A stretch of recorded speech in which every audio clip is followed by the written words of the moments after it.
Bien, bonjour à toutes et à tous. Si vous visionnez cette vidéo, c'est que vous êtes un élève du Collège de Creully.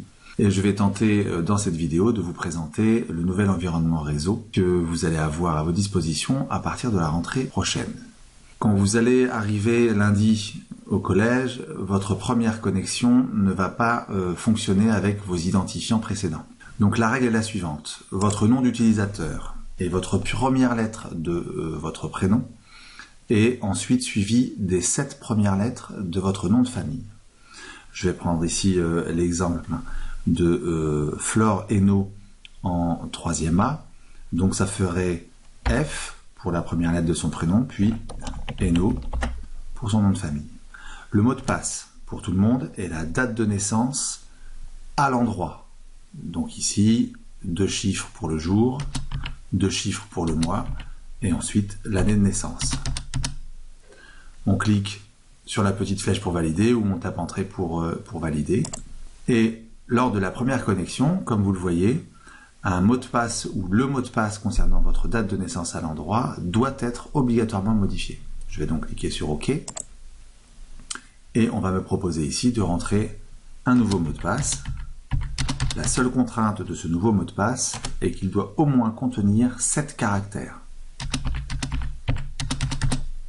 Une fois fait, je valide. Mon mot de passe est changé et je vais me retrouver, une fois que j'aurai cliqué sur OK, dans mon nouvel environnement. La connexion normalement devrait être plus rapide avec ce nouveau réseau. Voici donc votre nouvel environnement. Alors c'est un peu tristouné puisque sur votre bureau, plus aucune icône ne pourrait être placée, ni par nous, ni par vous-même. Donc vous ne pourrez rien enregistrer sur votre bureau et vous n'aurez jamais d'icônes qui vous permettront ici d'accéder à des logiciels. La première des choses, dans cet environnement qui est particulièrement vide, vous avez quand même quelques petites icônes qui seront à votre disposition, dont celle-ci qui concerne l'antivirus, dont on parlera un petit peu plus tard.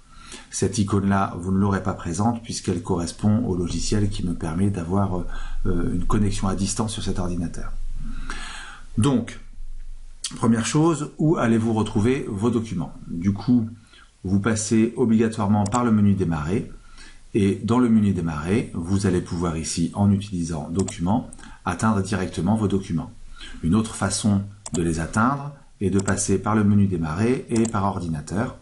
Et vous retrouverez ici votre espace privé qui contient vos documents. Donc on est bien ici, une fois que j'aurai cliqué sur Mes documents, au même endroit. Les anciens documents du précédent réseau ont tous été placés dans ce dossier Archives. Donc vous devriez retrouver à l'intérieur de ce dossier archive l'ensemble de vos documents précédents.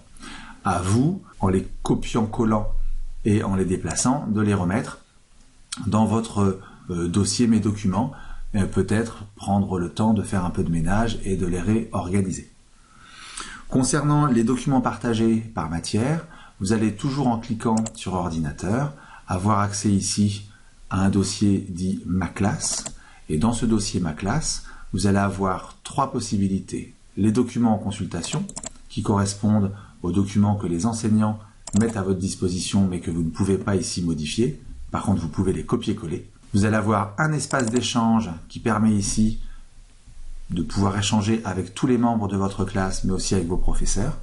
À savoir, dans cet espace, tout le monde a le droit, par exemple ici en tant que Flore, je vais pouvoir très facilement créer un dossier ou n'importe quel document à l'intérieur de cet espace.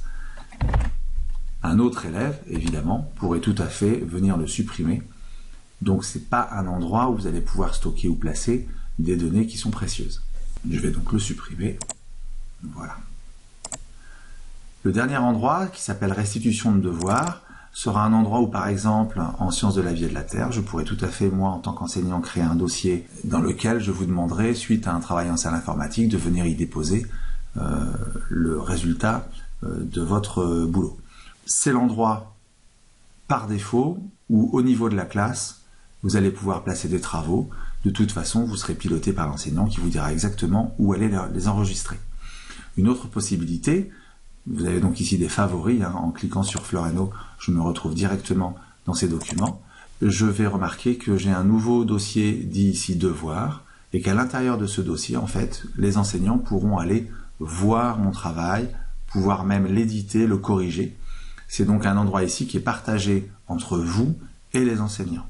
À la différence tout à l'heure de la restitution de devoirs, c'est un endroit où peut-être un enseignant pourra récupérer un document de façon plus personnelle, plus ciblée.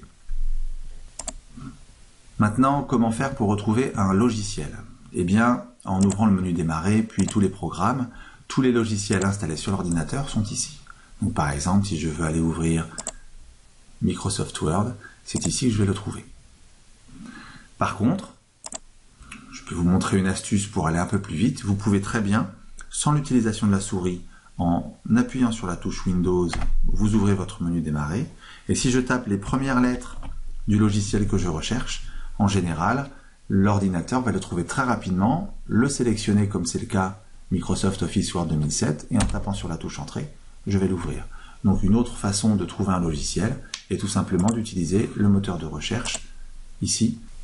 Attention, vous ne pourrez pas trouver de logiciel dit logiciel réseau. Vous ne pourrez trouver ici que des logiciels qui seraient des logiciels installés sur l'ordinateur. Pour tout ce qui est logiciel réseau, il faudra aller dans Ordinateur ou utiliser le raccourci combinaison de touches, touche Windows plus la lettre E, et ensuite aller dans Outils.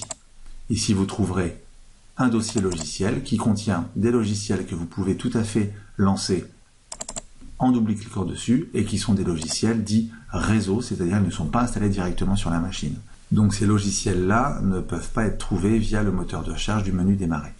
Si vous voulez naviguer sur Internet, de la même manière, il faudra aller chercher dans le menu démarrer le logiciel que vous voulez utiliser, par exemple Firefox, et en tapant les premières lettres puis la touche Entrée, je vais pouvoir ainsi lancer le navigateur Internet.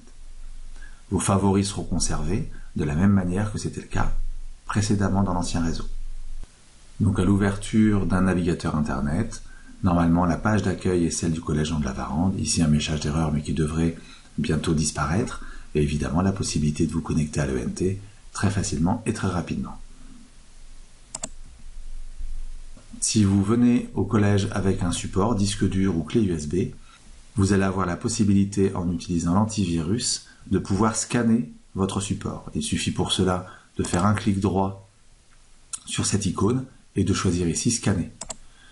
Évidemment, là dans la machine, je n'ai pas plugué ma clé USB ou mon disque dur externe, mais apparaîtrait en même temps que ces réseaux, ici, le nom de ma clé USB. Il me suffirait, par exemple, de cocher, au même titre que je coche ici pour le lecteur C, la clé USB, et ensuite de cliquer sur Scan pour la scanner.